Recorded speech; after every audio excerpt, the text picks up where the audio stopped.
प्यारे विद्यार्थियों, आज हम लोग संस्कृत के कुछ वीवीआई प्रश्नों के उत्तर को देखते हैं जो क्लास 10 बिहार बोर्ड मैट्रिक के लिए काफ़ी महत्वपूर्ण होने वाला है। पहला प्रश्न है, अलस कथा पाठ से क्या शिक्षा मिलती है? अलस कथा पाठ के रचनाकार विद्यापति हैं। उनके अनुसार मनुष्य को आलस का त्याग कर देना चाहिए। मानव शरीर में आलस से बड़ा कोई शत्रु नहीं है।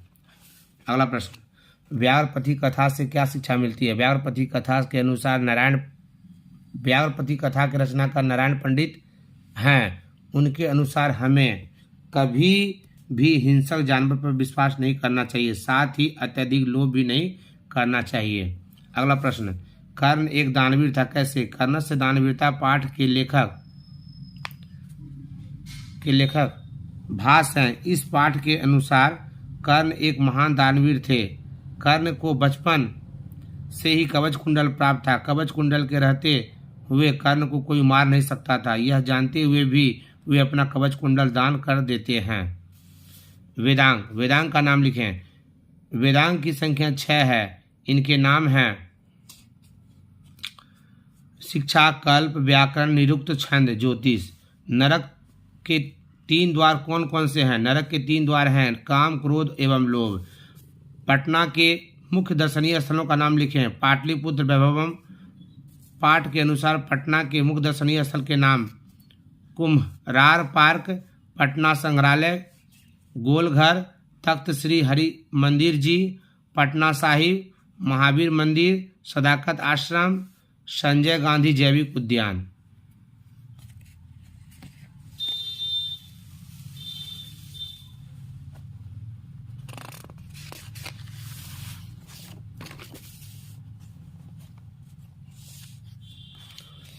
अगला प्रश्न, रूप, कुल, विद्या एवं धर्म की रक्षा किस प्रकार होती है? मिर्जिया उपटन, श्रृंगार से रूप, आचरण से कुल, अभ्यास योग से विद्या एवं सत्य से धर्म की रक्षा होती है। राम प्रवेश राम के जीवन का उल्लेख करें। कर्मवीर कथा का मुख्य पात्र राम प्रवेश राम है।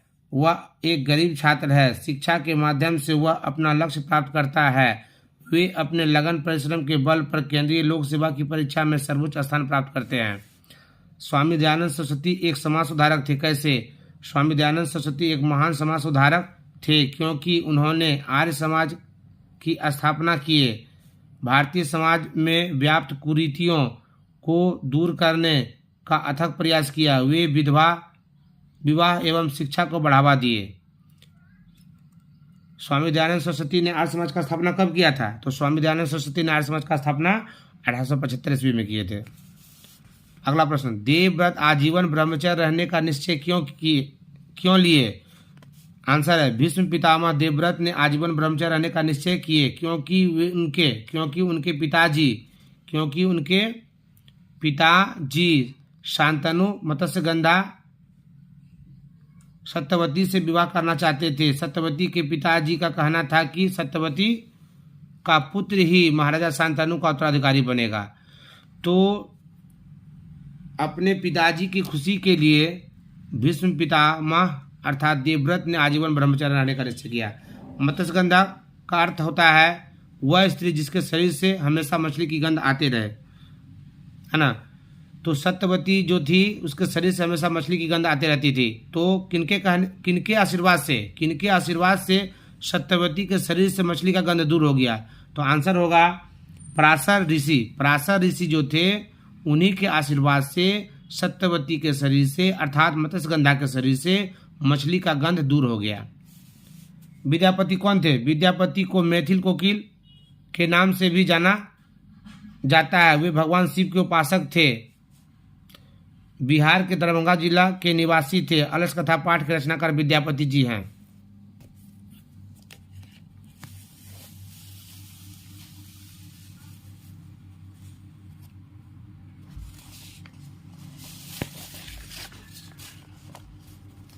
बावनवां क्वेश्चन, चंद्रगुप्त मौर्य के काल में पाटलिपुत्र की रक्षा व्यवस्था कैसी थी?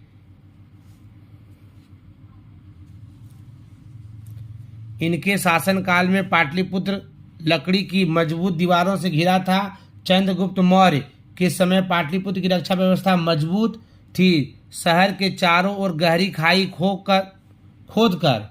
खोदकर सोन नदी के पानी को एकत्र किया गया था।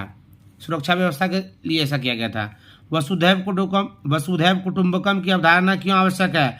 वसुधैव कुटुंबकम का अर्थ है पूरा विश्व एक परिवार है। यह अवधारणा बहुत ही महत्वपूर्ण है क्योंकि यह संसार के सभी लोगों को एकता, भाईचारा, सहयोग के सूत्र में बांधने का प्रयास करती है। पंडित किसे कहते हैं? जो विद्वान या ज्ञानी या वेदों के ज्ञाता हो या किसी विशेष ज्ञान के क्षेत्र में पारंगत हो, पंडित कहलाता है। पंडित शब्द का प्रयोग प्राय ब्राह्मणों के लिए किया जाता है। महात्मा बुद्ध के अनुसार बैर की शांति कैसी थी? बुद्ध के अनुसार बैर की शांति अहिंसा से होती है। उनके अनुसार क्रोध एवं शत्रुता को प्रेम व करुणा से जीता जा सकता है। बैर की शांति अवैर से होती है। गंगा नदी पर अनुच्छेद लेखन लिखना है 7 वाक्य में। 7 वाक्य लिखिए, 7 नंबर मिलेगा बोर्ड परीक्षा में। ये सब प्रश्न बराबर पूछते रहता है।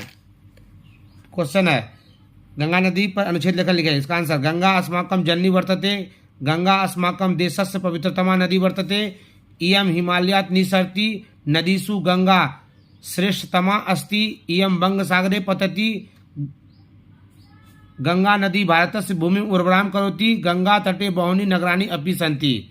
यदि यह वीडियो अच्छा लगे तो इसे अधिक से अधिक लाइक करें और इसे शेयर भी करें दूसरे मित्रों तक।